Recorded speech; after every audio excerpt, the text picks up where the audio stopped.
Beato Gabra Mikael, martir Gabra Mikael yang berarti hamba dari Mikael, adalah martir bangsa Afrika. Ia lahir dari Ethiopia pada 1790. Sejak kecil, ia hidup dan dididik di dalam lingkungan dan iman bidah Arianisme yang menyangkal kemanusiaan Yesus Kristus. Gabra dikenal cerdas dan saleh. Setelah menyelesaikan studinya di sekolah menengah, ia masuk biara Mertulai Miriam di Ethiopia. Oleh rekan-rekannya, ia dikenal sebagai seorang biarawan yang saleh dan pintar. Namun, ia dicurigai sebagai seorang yang tidak menerima ajaran bidah Arianisme. Meskipun demikian, Gabra tetap kokoh pada pendiriannya. Ia tetap tekun mempelajari teologi dan berdoa memohon penerangan ilahi agar dapat menemukan kebenaran sejati mengenai Yesus Kristus. Ia pun rajin mengunjungi berbagai biara yang tersebar di kawasan itu untuk mempelajari cara hidup mereka. Seluruh hidupnya hingga ia berusia 50 tahun, boleh dikatakan merupakan suatu usaha pencarian terus-menerus mengenai kebenaran sejati Yesus Kristus.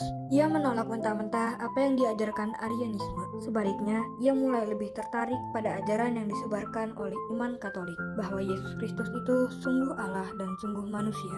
Oleh pengaruh Justinus de Jacobus, seorang uskup dari tarekat Kongregasi Misi, Gabra dengan tegas memutuskan untuk memeluk iman Katolik. Ia bertobat pada 1844. 7 tahun kemudian, Justinus menabiskan dia menjadi imam. Bersama uskup Justinus, Gabra giat mengajar agama dan membangun sebuah kolese untuk mendidik anak-anak Ethiopia. Ia juga menulis sebuah buku katekismus dalam bahasa Ethiopia. Atas restu uskup Justinus, ia pun mendirikan sebuah seminari untuk mendidik calon-calon imam di pribumi Ethiopia. Semua kegiatan ini menimbulkan amarah besar dari para penganut Arianisme, terutama Abuna Salama, uskup gereja Arian. Atas hasutannya, Theodorus II, Raja Abyssinia, melancarkan penganiayaan besar atas semua orang lain yang tidak menganut ajaran Arianisme. Gabra bersama beberapa orang Katolik pengikutnya ditangkap dan disusah.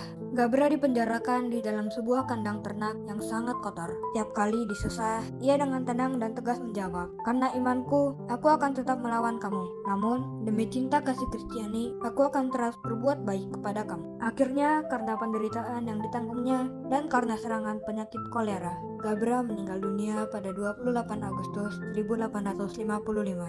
Gabra adalah seorang martir Kristus yang beriman kokoh. Seluruh hidup dan perjuangannya dapat dikatakan secara ringkas sebagai suatu pemulihan terhadap sabda Allah yang menjadi manusia. Ia meninggal dunia sebagai imam yang saleh dari tarekat Kongregasi Misi atau tarekat Imam-Imam Lazaris. Beato Gabra Mikael, doakanlah kami.